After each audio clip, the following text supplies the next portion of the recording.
सभी के लिए एक बहुत बड़ी नोटिस है, और ये नोटिस ये है कि अगर आप लोग चाहते हैं कि सर हमें क्लास 12 में बेहतर तरीके से तैयारी करना है, अगर आप लोगों के दिल में ख्याल आती है कि सर हमें क्लास 12 में अच्छी तरह से तैयारी करना है, तो अभी आपको डाउनलोड कर लेना है मिसाइल क्लासेस के एप्लीकेशन को प्ले स्टोर से। आप जैसे ही मिसाइल क्लासेस के ऐप को प्ले स्टोर से डाउनलोड करेंगे, तो आप डाउनलोड करने के बाद इस तरह से आपके सामने बहुत सारे कोर्सेस होगी। इसमें से आपकी आंखें बाज की तरह होनी चाहिए और आपका फोकस होना चाहिए आर्ट्स के फाउंडेशन कोर्स में। फाउंडेशन कोर्स, आप जैसे आर्ट्स के फाउंडेशन कोर्स को क्लिक करेंगे तो यहाँ पे सारा चीज आपको आ जाएगी। तो यहाँ पे आपको इस कोर्स को ज्वाइन कर लेना होगा। जहाँ पे आप लोगों को इस कोर्स को अगर आप लोग ज्वाइन करेंगे तो इसमें आप लोगों को क्या क्या फैसिलिटी मिलने वाले हैं, तो देखिए सबसे पहले यहाँ पे आपको लाइव क्लासेस, प्रतिदिन आपको यहाँ पे सुबह शाम लाइव क्लासेस मिलेगी। और लाइव क्लासेस के बाद आपको मिलेगा रिकॉर्डेड क्लास। रिकॉर्डेड क्लास के बाद आपको नोट्स प्रोवाइड किए जाएंगे। अगर क्लास के दौरान कोई भी डाउट है तो आप पर्सनली कॉल करके आप डाउट को क्लियर कर सकते हैं। साथ ही साथ प्रीवियस क्वेश्चन 10 साल के पीछे पिछले 10 साल का पूछा हुआ क्वेश्चन को सॉल्व कराया जाएगा, मॉडल पेपर सॉल्व कराया जाएगा, और सबसे इंपॉर्टेंट होती है सर हमारा सिलेक्टेड क्वेश्चन, यानी आप लोगों को एग्जाम से पहले सिलेक्टेड क्वेश्चन भी हमारे यूनिवर्सिटी के टीचर्स के द्वारा आप लोगों को प्रोवाइड किए जाएंगे। ये तो आप लोगों को फैसिलिटी मिलने वाले हैं। अब आते हैं सर पढ़ाने का जो स्टाइल है। सबसे पहले पढ़ाने के स्टाइल के बारे में अगर मैं बात करूं तो सबसे पहले थ्योरी पढ़ाया जाएगा, यानी चैप्टर को विस्तार पूर्वक आप लोगों को समझाया जाएगा ऑनलाइन क्लास के माध्यम से सुबह शाम दोनों टाइम पे। जब हमारे चैप्टर को बेहतर तरीके से हम लोगों का एक्सप्लेनेशन हो जाएगी, उसके बाद मैं आप लोगों को बताऊंगा ऑब्जेक्टिव क्वेश्चन। और ये ऑब्जेक्टिव क्वेश्चन होगा 2010 से लेकर 2024-25 तक जितना भी क्वेश्चन पूछे गए सारा ऑब्जेक्टिव क्वेश्चन होगी प्रीवियस से रिलेटेड। उसके बाद आपको मिलेगा सब्जेक्टिव क्वेश्चन। सब्जेक्टिव क्वेश्चन में भी आपको 3 कैटेगरी का क्वेश्चन देखने को मिलेंगे। याद रखिएगा, very short question, long question. उसके बाद आपको पीवाईक्यू करा जाएगा, फिर आप लोगों का सिलेक्टेड क्वेश्चन। यानी आपको ओनली फॉर 399 रुपया पे करके आप बेहतर तरीके से आप आर्ट्स की तैयारी कर सकते हैं। याद रखिए क्लास 12 के लिए। तो अभी आपको प्ले स्टोर से जल्दी से डाउनलोड कर लेना है मिसाइल क्लासेस के ऐप को और इस कोर्स को बाय कर लेना है। कोई भी दिक्कत होगी नीचे नंबर दिया गया डिस्क्रिप्शन बॉक्स में, उस नंबर के माध्यम से आप लोग हमारी टीम के साथ चैट कर सकते हैं। कुंवर नारायण सिंह का अगर जन्म डेट अगर आप लोगों को पता होना चाहिए मेरे दोस्तों, क्योंकि जन्म से रिलेटेड क्वेश्चन पूछे जाते हैं। 1927 में इसका जन्म होती है। कब होता है मेरे भाई? 19 सितंबर 1927। मृत्यु डेट ना के बराबर पूछे जाता है, लेकिन कभी कभी पूछ दिए भी जाते हैं। तो याद रखिएगा जन्मदिन आपको जो चर्चित हमारे कवि है ये सब आपको याद रखना होगा।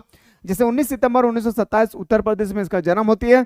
और इनके द्वारा जो रचिता पुस्तक है नंबर भाई, इन्होंने जो रचना की है, जैसे हम तुम आमने सामने लिखा है, इसकी प्रमुख रचना में से रचना है कोई दूसरा नहीं, चक्रव्यूह, ये सबसे ज्यादा इंपॉर्टेंस है। और मेरे साक्षात्कार, याद रखिएगा ये जो 4 है आपको याद रखना, ठीक है। तो चलिए हम लोग क्लास को स्टार्ट करते हैं मेरे दोस्तों। सबसे पहले आपके सामने एक छोटा सा आपका कविता होगी। इसी कविता को हम लोग पूरा विश्लेषण करेंगे, पोस्टमार्टम करने की कोशिश करेंगे। क्वेश्चन कहता है कि कविता की उड़ान चिड़िया के बहाने, कविता की उड़ान भला चिड़िया क्या जाने, बाहर भीतर इस घर उस घर पकते हैं, कविता के पंख लगा उड़ने के माने, चिड़िया क्या जाने। ये है हमारा छोटा सा कविता। इस कविता को हम लोग पूरा विश्लेषण करेंगे, पोस्टमार्टम करेंगे। देखिए बड़े मस्त तरीके से हमारे कुंवर नारायण सिंह ने ये अपने ऊपर लिखी एक कविताएं हैं।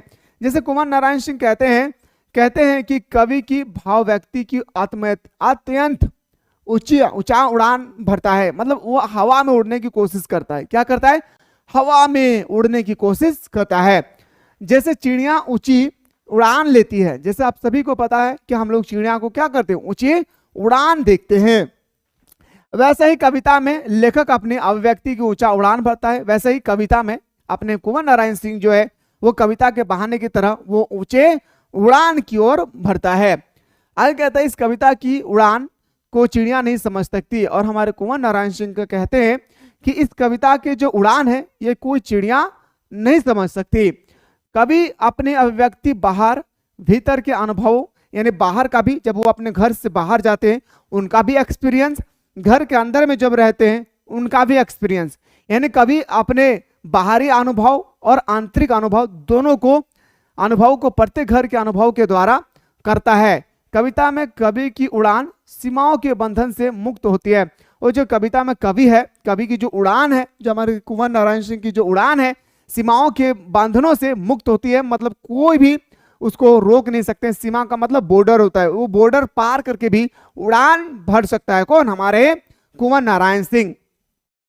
कवि कविता में अपनी अभिव्यक्ति रूपी पंख लगाकर उड़ता है और कहता है कविता में हमारे कवि कि हमारे कवि जो है ना पंख लगा के उड़ता है। एक्चुअली हम लोग को पंख नहीं है, लेकिन दिल में ठान लेंगे तो हम लोग उड़ सकते हैं। तो कवि पंख लगा के उड़ान भरती है। आगे कहता है इस कविता की उड़ान को भला चिड़िया कैसे जाने। और इस कविता में लिखता है कवि कि इस कवि की उड़ान को भला चिड़िया क्या जाने, अर्थात चिड़िया की उड़ान से बहुत ऊंची उड़ान कवि की होती है। और कहता है हमारे कुंवर नारायण सिंह की चिड़िया जितना ऊंचाई तक उड़ान भरती है उससे कई गुना उड़ान मैं भर सकता हूं। ये हमारे कुंवर नारायण सिंह की कहते हैं। और कहता है कि मैं इसलिए उड़ान भर सकता हूं क्योंकि हमारी सोच अगर उस जगह तक होगी तो हम इजीली से पंख फैलाकर घर बैठे हम उड़ सकते हैं। ये था हमारा यह कविता का स्टेप नंबर 1। अब आते हैं सर स्टेप नंबर 2 के मैं बात करूं तो हमारे स्टेप नंबर 2, मेरे दोस्त एक बात मैं बता दूं, अगर आपको कहानी का पूरा स्टोरी समझ में नहीं आएगा तो याद रखिएगा आप क्वेश्चन एग्जाम में सॉल्व नहीं कर पाएंगे। एक बार मैं एग्जाम दिया था मेरे दोस्त, जिसका रिजल्ट भी बहुत दिन बादों के बाद आई थी। ठीक है, ये एक ऐसी सब्जेक्ट है, यानी आपका लैंग्वेज पेपर जो 2 है इतना इजी है कि आप सोच भी नहीं सकते। इसलिए मैं थंबनेल पे लिख कर रखा हूं कि इस बार 95% पार करके दिखाना है।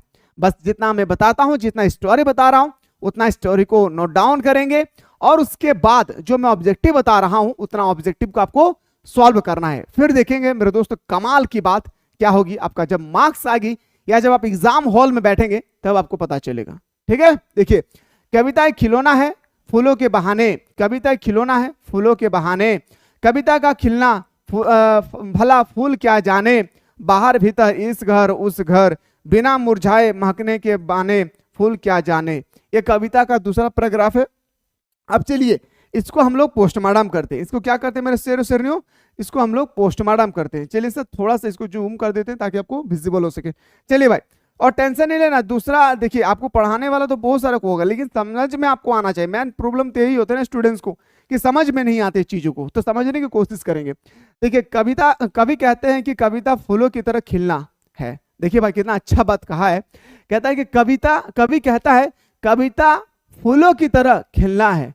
जो कविता है फूलों की तरह एकदम खिलना है, क्योंकि कविता में कवि के भावों की अभिव्यक्ति है, क्योंकि वह अपने अभिव्यक्ति को बताते हैं कवि कुंवर नारायण सिंह।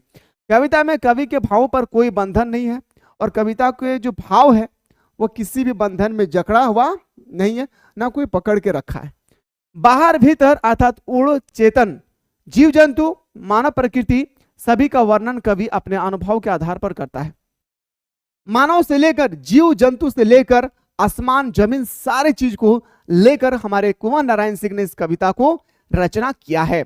ठीक है, फूल खिलकर मुरझा जाता है। अब सभी को पता है कि हम लोग का जो फूल खिलते हैं हम लोग मुरझाते हुए भी देखते हैं, किंतु कविता में की गई रचनात्मक ऊर्जा कभी कम नहीं होती है। और हमारे कुंवर नारायण सिंह कहते हैं फूल खिलते हैं मुरझा जाते हैं, लेकिन हमारे इस कविता में जो हम फूल खिलाते हैं वो कभी मुरझाता नहीं है। इसलिए लिखता है कि रचनात्मक ऊर्जा कभी कम नहीं होता है। कवि का साहित्य हमेशा अमर रहता है। फूल कवि की कविता की इस सच्चाई को जानने में असमर्थ है और कहता है कि फूल हमारे जो फूल है मेरे दोस्तों, इस कविता में कुंवर नारायण सिंह का कहना है कि जो फूल है फूल इस सच्चाई को जानने में असमर्थ है। हमारी कविता की क्या फूल है, फूल की महक अस्थायी है, किंतु कविता अस्थायी है। कहता है कि एक समय आएगी जब फूल की महक जो है खत्म हो जाएगी, एक समय आएगा जब फूल मुरझा जाएगी, एक समय आएगा जब फूल की रौनक खत्म हो जाएगी, लेकिन हमारे कविता में जो महक है वो अस्थायी रूप से जारी रहेगी। जब तक आप उसको पढ़ेंगे तब तक आपके अंदर में खुशबू आते रहेगी। ऐसा हमारा कुंवर नारायण सिंह का कहना है। तीसरा पैराग्राफ में आते हैं मेरे दोस्तों, कविता एक खेल है बच्चों क्या बहाने, बाहर भीतर यह घर वह घर, सब घर एक कर देने के माने बच्चा ही जाने। ये था हमारा तीसरा पैराग्राफ। सुनिएगा क्या लिखता है हमारे कवि। बहुत ही अच्छे टॉपिक है मेरे दोस्तों, बस समझ में आना चाहिए ये चीज। देखिए लिखता है कि कवि कहते हैं कि कविता एक बच्चों का खेल है। क्या कहता है कवि, हमारे कुंवर नारायण सिंह का कहना है कविता एक बच्चों का खेल है। जिस प्रकार बच्चा घर के अंदर बाहर अपने घर पराए घर सभी घरों को एक समझ लेती है। जैसे बच्चा जब छोटे होते हैं तो अपना घर को भी अपना समझते हैं, जब वो पराये के घर चले जाते हैं तब भी पराये का घर को भी अपना ही समझ लेते हैं। कभी ये घर तो कभी वो घर, वो जिस घर पे जाते हैं तो वो कहते हैं ये मेरा ही घर है।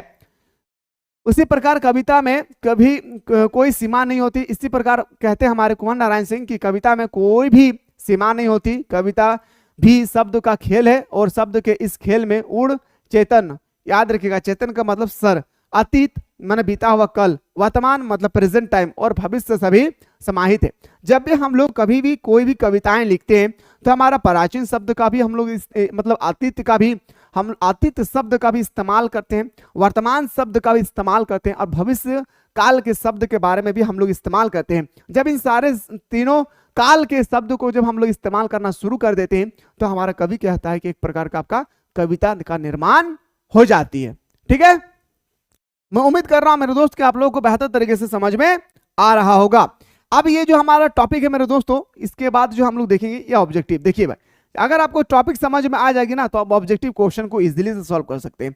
याद रखिएगा, अगर आपको टॉपिक समझ में आ जाए तो आप इजीली से आप इसको सॉल्व कर सकते हैं। अब देखिए भाई, मैं आप लोगों को लेकर आया हूं ऑब्जेक्टिव। ये जो हमारा ऑब्जेक्टिव है ये मैं आप लोगों को 17 क्वेश्चन डिस्कस करवाऊंगा नेक्स्ट वीडियो में। तो देखते हैं कितना ऐसा स्टूडेंट्स है आप में से जो एलडीसी यानी पंचायत सचिवालय के पेपर नंबर 2 के लिए इंटरेस्टेड जगाते हैं। एक बार जरूर कमेंट करें, मैं आप लोगों को अगला वीडियो में इसका पूरा का पूरा ऑब्जेक्टिव बताने की कोशिश करूंगा आपकी भाषा में, देसी लैंग्वेज में। मिलते हैं इसी तरह से नेक्स्ट वीडियो।